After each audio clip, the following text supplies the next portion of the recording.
Hi everybody, Kat here. Welcome to the channel. Hope you're having a great day. It's Tuesday morning, and wow, what a crazy few days it's been. Just 4 days ago, I did a video, and what I said was, all it's going to take is one well-placed op-ed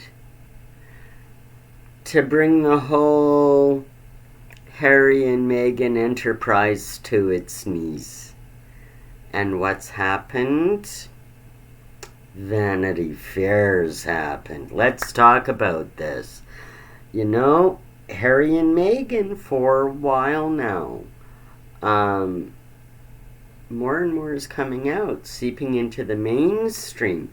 Go back a few months to the Hollywood Reporter article when they were talking about the bullying, her making grown men cry, terrible thing, you know. And then Harry and Meghan tried to use American Riviera Orchard and the Netflix cooking special. They bring these things up and out, and Polo, and to try to counteract the bad press they were getting.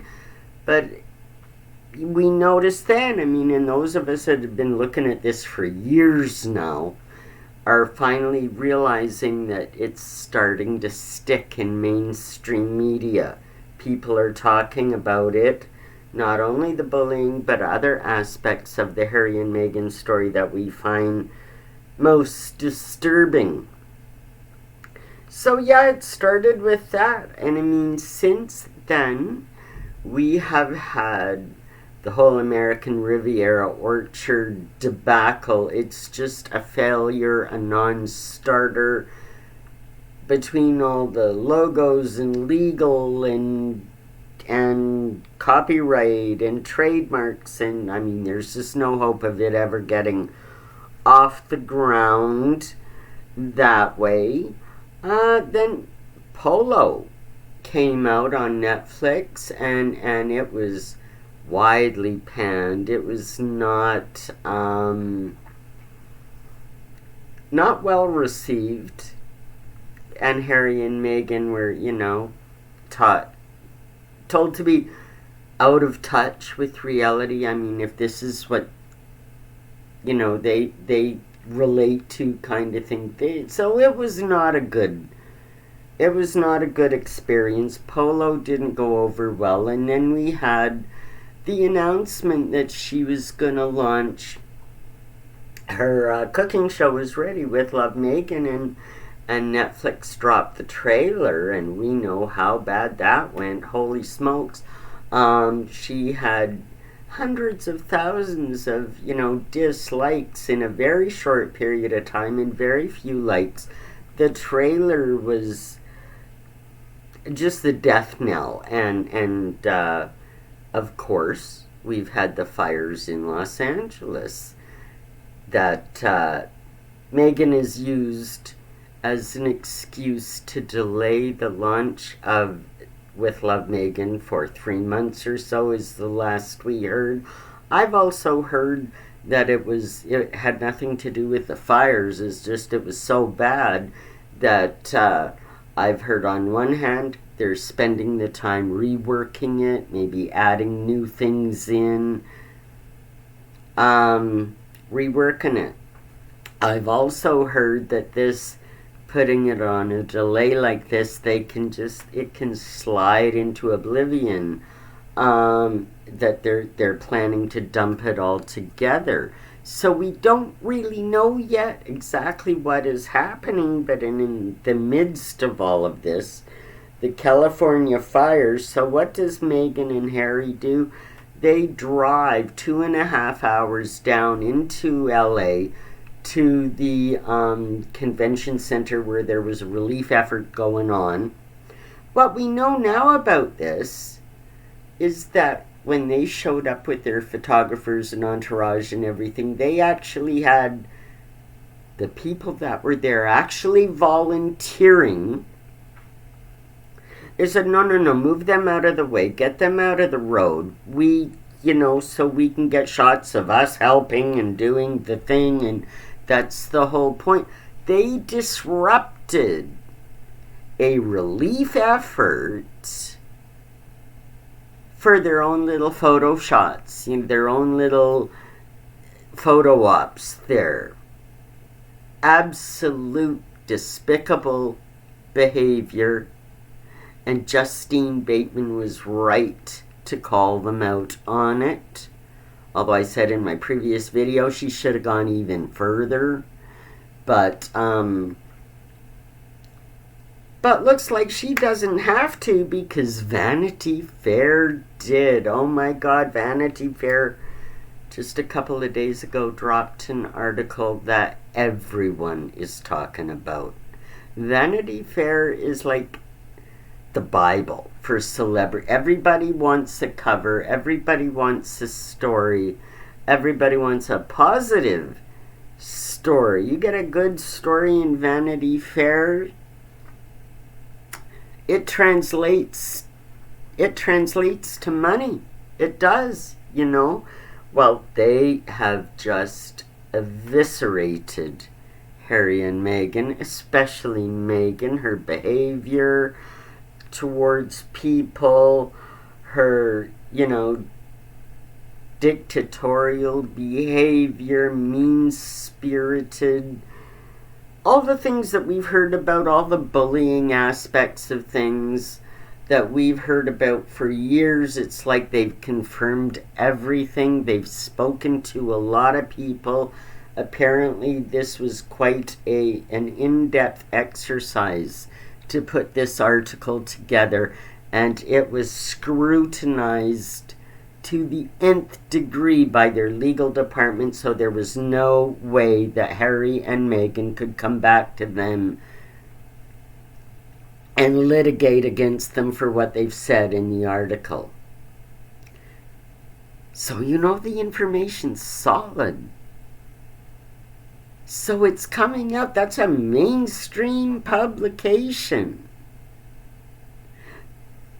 The word is out now. Just what I said. Others have said it. It's only going to be a matter of time that they're going to reach peak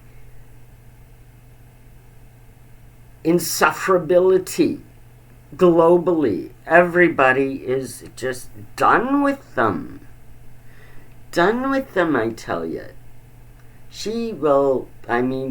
Hapless Harry and the Starlet. This is how they kind of personified them in the article, which is just, they're nobodies.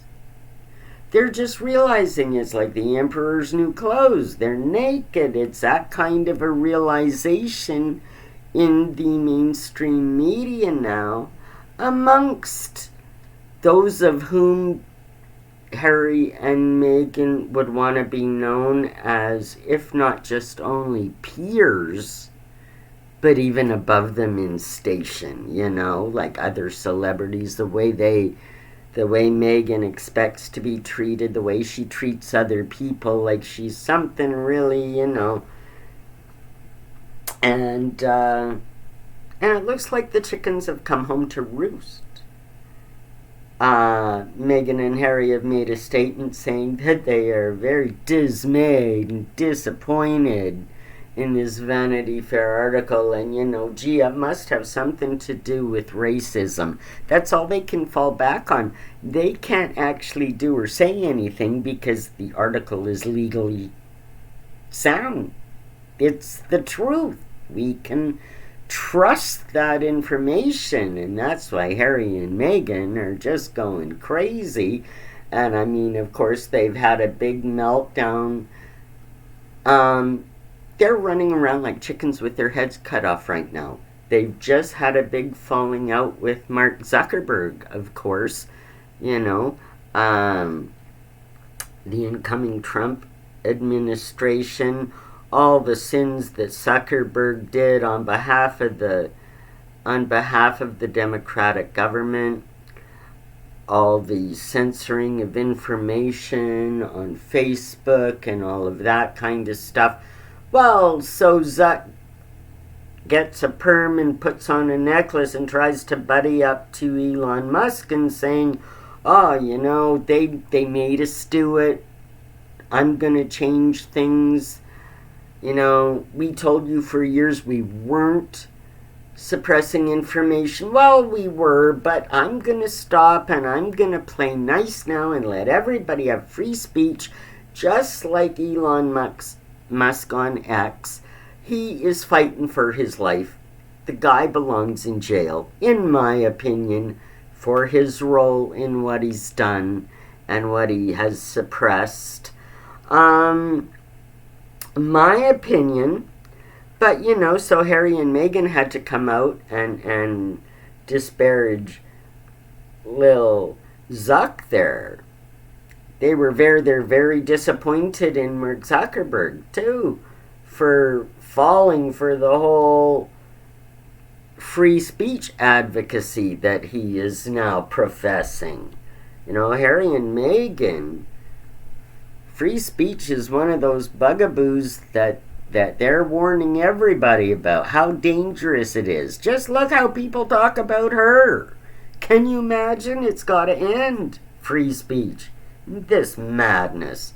And so you've got the Prince Harry, the Duke and Duchess of Montecito sticking their nose in every which way on every issue they can, as if they mean something, as if their input is important, as if they have any relevance at all.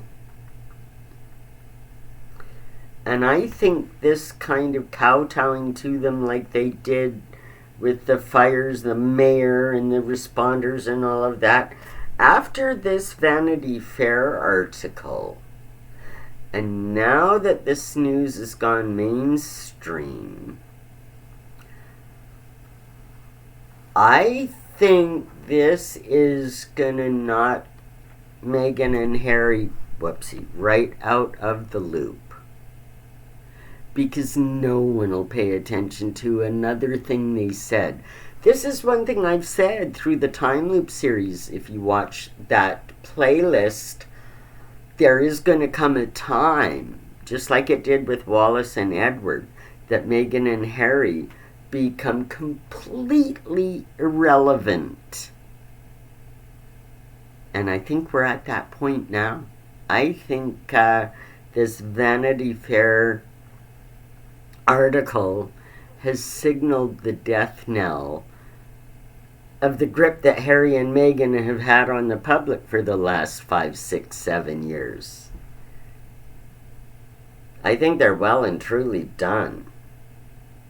So we'll just have to, see how it all plays out. But I don't predict good things in 2025 for Harry and Meghan. Not now. I